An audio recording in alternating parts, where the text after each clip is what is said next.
लेकिन उन्हें ये जरूर पता होना चाहिए कि ताश में 3 इक्के बड़े होते हैं या 3 बादशाह।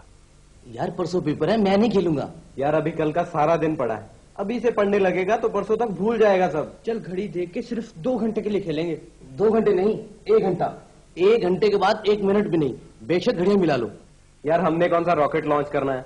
ठीक है 1 घंटे के बाद उठ जाएंगे, लेकिन बूट 5 रुपए होगा। 5 रुपए? यार 5 रुपए तो होना ही चाहिए। वैसे भी हमने सिर्फ 1 घंटा खेलना है, मुझे तो 1 घंटे में मजा ही नहीं आता। आज 250 रुपए का मनी अड़ रहा है, अभी मैस और कैंटीन वाले के पैसे देने हैं। 1 घंटा हो गया यार, बस करें। ठीक है मर्जी है। मैं तो 200 रुपए हार गया, 50 रह गए सिर्फ। 100 रुपया तो अभी कैंटीन वाले को देना है। चल जीत कर बराबर कर देना कल। कल कहाँ टाइम मिलेगा यार, 1 घंटा और ना खेलने। भाई 1 घंटे में क्या मजा आएगा, कम से कम 2 घंटे तो होने चाहिए। नहीं यार मैं तो 3 घंटे से कम नहीं खेल सकता, मुझे मजा ही नहीं आता। चल यार जितनी देर मर्जी खेल लेना, पत्ते तो बांट। ठीक है, अब टाइम का कोई चक्कर नहीं है। लेकिन चौकीदार को तो बोल दे। वो क्या? बस इम्तिहान से आधा घंटा पहले याद करा दे। जिस लड़के को शुरू से ही लॉटरी का चस्का हो, शर्त लगाने का शौक हो, बड़ा होकर एक अच्छा जुआरी बन सकता है। इसी तरह एक लड़के को शर्त लगाने की बहुत आदत थी। एक दिन क्लास में बैठा अपने मास्टर जी की दाढ़ी को घूर रहा था। मास्टर जी ने कहा क्यों बे क्या बात है? लड़के ने कहा सर आपकी दाढ़ी नकली है। मास्टर ने कहा नहीं। लड़के ने कहा सर हो ना हो आपकी दाढ़ी है नकली। मास्टर जी ने कहा भी मैं कह रहा हूँ असली है। लड़के ने कहा ये शर्त हो जाए 100 रुपए की। मास्टर जी ने कहा ठीक है। लड़के ने दाढ़ी पकड़कर देखी, खैर दाढ़ी असली थी, शर्त हार गया। शाम को लड़के के पिताजी मास्टर जी से बाई चांस मिले और पूछने लगे मेरे बेटे ने आपसे कोई शर्त तो नहीं लगाई? वो बोले हाँ लगाई थी, उसने 100 रुपए की शर्त लगाई थी और हार गया, और मुझे उम्मीद है कि उसे ऐसा सबक मिला है कि आगे से कभी शर्त नहीं लगाएगा। पिताजी बोले हो उसने मेरे से भी शर्त लगाई थी 200 रुपए की और वो जीत गया। बोले वो क्यों? जी वो कह रहा था कि सारी क्लास के सामने मास्टर जी की दाढ़ी पकड़ सकता है।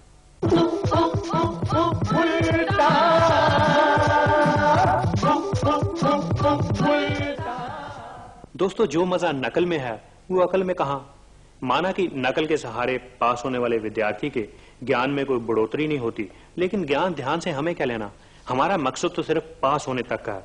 एक बार पास हो गए तो डिग्री मिल गई, डिग्री मिल गई नौकरी मिल गई, नौकरी मिल गई तो कुर्सी पर बैठ गए, और एक बार कुर्सी पर बैठ गए फिर कौन पूछता है कि नकल की थी या नहीं।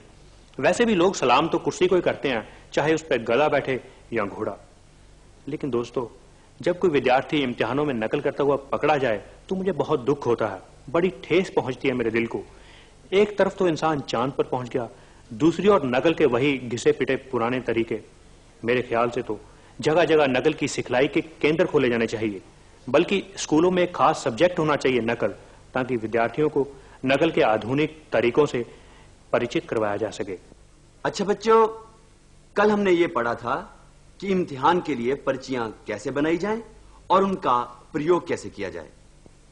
बच्चों आज हम पढ़ेंगे कि आसपास से नकल करने के लिए आंखों का प्रयोग कैसे किया जाता है।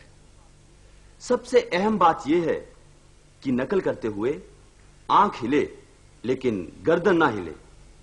सबसे कुशल, सबसे होनहार विद्यार्थी वही है जो बिना गर्दन हिलाए अपनी आंख 180 डिग्री तक घुमा ले। मेरी आंखों की तरफ देखिए।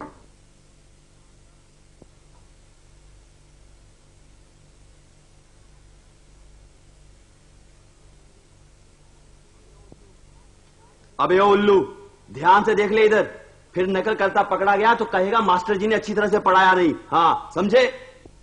अच्छा अब एक सवाल लिखो। एक विद्यार्थी के पास 3 पर्चियां हैं, उसे पास होने के लिए 33 नंबर चाहिए। बताओ वो किस हिसाब से नकल मारे कि पास भी हो जाए और पकड़ा भी ना जाए, जबकि सुपरवाइजर की ऐनक का नंबर 4 दिया गया है। आप चाहे आस्तिक हैं या नास्तिक, लेकिन इम्तिहान के दिनों में भगवान को याद करना कभी मत भूलिए, बल्कि अपना पूरा मन लगाकर प्रार्थना करिए। हे भगवान, आज मुझे ऐसी जगह पे सीट दिलवाना जहां से मुझे नकल मारने में कोई भी परेशानी ना हो, जहां से मैं तो सुपरवाइजर को देख सकूं लेकिन सुपरवाइजर ना मुझे देख सके। हे भगवान, अपने इस भगत के सिर पे हाथ रखना ताकि मेरी कोई भी किताब या पर्ची पकड़ी ना जाए। क्योंकि एग्जामिनेशन हॉल में अगर आपकी सीट ही किसी निकम्मी जगह पे है तो नकल आप खाक करेंगे।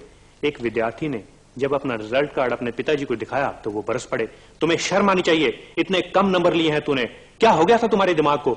तो वो बोला, डैडी इसमें मेरा क्या कसूर है, जो लड़का मेरे आगे बैठा था उसे कुछ आता ही नहीं था।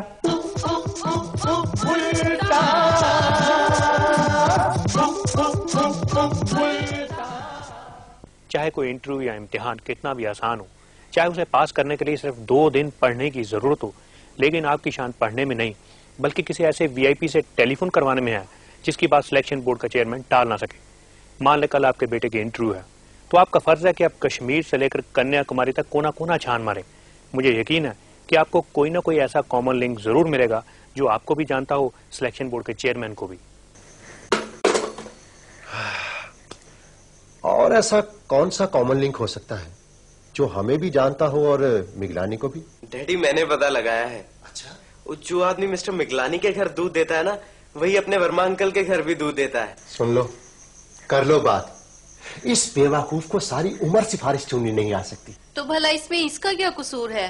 अभी बच्चा है, धीरे धीरे सीख जाएगा। ठीक है, आ गया। हेलो, पता चला? Very good. हाँ यार, आइडिया तो बुरा नहीं है। अच्छा, रहते कहाँ हैं? हरिद्वार। That's good. ठीक है, मैं आज रात को ही निकलता हूँ। वापिस आके तुझे मिलता हूँ ना यार। Thank you very much. अरे इतनी जबरदस्त सिफारिश मिली है कि मिगलानी तो क्या, उसका बाप भी उसके पांव चूमता है। अच्छा, yes. कौन है ये आदमी?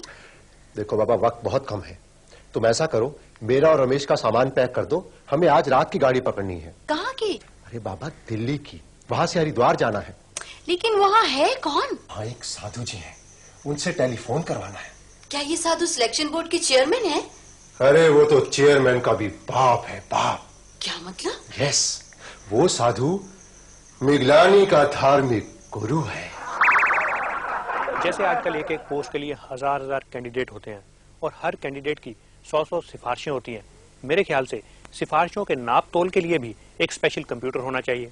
सर, सबसे बड़ी फैसिलिटी ये है कि इसे आप डायरेक्ट टेलीफोन लाइन के साथ कनेक्ट कर सकते हैं। मेरा कहने का ये मतलब है कि जो सिफारिशें टेलीफोन पर आती हैं वो ऑटोमेटिकली इसमें फीड होती चली जाएंगी। इससे सिलेक्शन बोर्ड का काम काफी आसान हो जाता है। ऑफ कोर्स, क्योंकि सर मैनुअली तो आजकल आप इतनी सिफारिशें इवेल्युएट कर ही नहीं सकते। Just need a computer. इसमें कोई हेराफेरी का चांस तो नहीं? हेराफेरी? सर मैं समझा नहीं। मतलब ये कि ये कैंडिडेट के नंबर, एबिलिटी और क्वालिफिकेशन तो नहीं काउंट कर लेगा? कैसी बात कर रहे हैं सर, ये कंप्यूटर तो सिफारिश देखता है, जस्ट सिफारिश। बल्कि मेरे ख्याल से और देवी देवताओं की तरह सिफारिश का भी कोई ना कोई देवता होना चाहिए। और मुझे यकीन है आज के जमाने में अगर कोई ऐसा सिफारिश देवता निकला है, लोग सब देवी देवताओं को छोड़कर उसके पीछे उड़ेंगे, सबसे ज्यादा उसी की पूजा होगी। सिफारिश सिफारिश सिफारिश सिफारिश सिफारिश सिफारिश सिफारिश सिफारिश। सिफारिश देवता, हम तुम्हारी भक्ति से अति प्रसन्न हुए बालक, मांगो क्या वरदान मांगते हो? सिफारिश देवता, अगले हफ्ते मेरी लेक्चरर की पोस्ट के लिए इंटरव्यू है। अगर आप वाइस चांसलर साहब को फोन कर दें तो आपकी बड़ी मेहरबानी होगी। तुमने तो हमें धर्म संकट में डाल दिया वत्स। क्यों सिफारिश देवता, आपकी यहाँ एसटीडी काम नहीं करती? नहीं, वो बात नहीं है, फिर भी ये कार्य असंभव है। लेकिन क्यों? क्योंकि इसी पोस्ट के लिए वीसी साहब की अपनी लड़की ने भी अप्लाई किया है। कहा गया?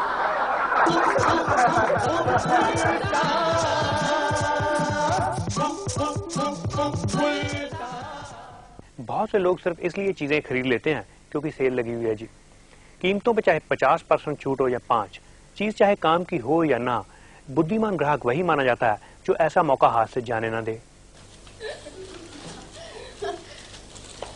नमस्ते भाई साहब। नमस्ते जी। नमस्ते। अरे आपको कितनी देर हुई दफ्तर से आए? बस अभी आगे बैठे हैं दफ्तर से।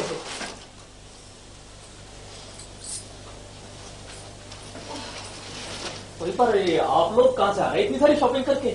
शीला ने मुझे सुबह बताया कि रजौरी गार्डन में भारी सेल लगी है, तो मैंने सोचा मैं भी साथ हुआ। भाई लेकिन अभी परसों ही तो वो क्या कहते हैं तुम मोतीबाग से शॉपिंग करके आई थी। ओफो, वहाँ तो सिर्फ 20% ऑफ था, यहाँ तो कई चीजों पर 30, 40, 50% तक छूट थी। ये तो शीला की मेहरबानी है जो मुझे बता दिया। अच्छा हाँ, ये देखिए मैं आपके लिए जूते लेकर आई हूँ। जूते? हाँ, सिर्फ 280 रुपए में, असली कीमत 400 रुपए। भाई पर ये तो 9 नंबर का जूता है और तुम्हें मालूम है मैं 8 नंबर का जूता पहनता हूँ।